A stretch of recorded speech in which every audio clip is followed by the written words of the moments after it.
We want to bring in now Yaakov Lappin, who is the military correspondent for the Jewish National Syndicate, currently stuck in London, but very much connected to what's happening in his home country of Israel.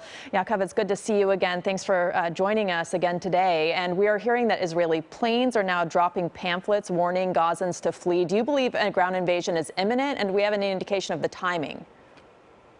I think a ground offensive is definitely inevitable. I don't know exactly when it will be launched, but it will clearly be launched in the near-term future because the Israeli defense establishment will want to continue the momentum and not freeze, where all kinds of other developments could happen that could get in the way of this forming offensive. So there's no doubt in my mind that it's going to happen. It's going to happen soon.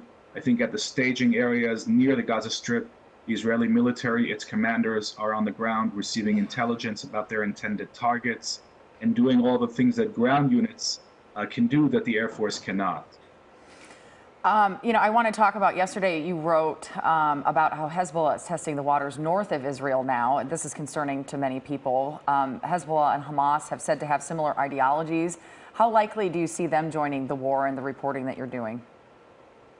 So the question of Hezbollah joining is open. I think that it has to be under a question mark, not an exclamation mark, because really nobody knows. The decision, in my opinion, will be made in Beirut by Hezbollah chief Hassan Nasrallah, and he's going to weigh up how the situation unfolds and make his decision accordingly. We've already seen in the past 3 days Hezbollah do the minimum that it felt that it needs to do in order for after this war, when Hamas turns around, whatever's left of it, and says, what did you do for me?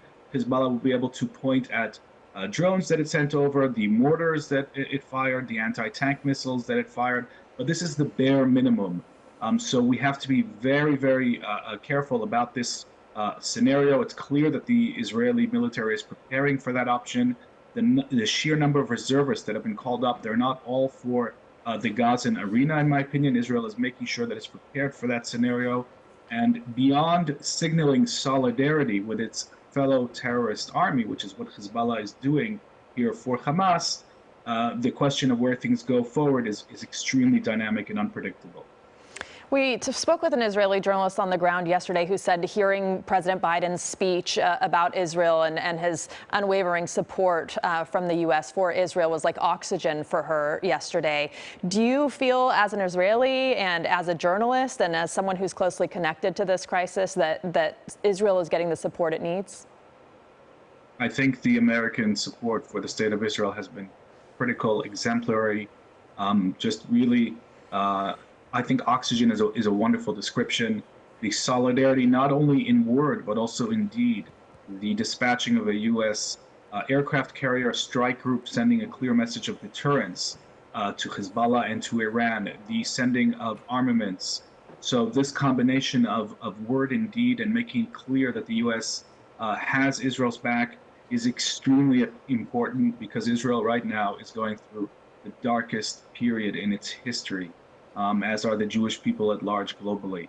So this will never be forgotten, America's assistance, and it's being received with really just endless gratitude, I think, in the state of Israel. Well, Yaakov, thanks so much for joining us. We really appreciate you being with us this morning.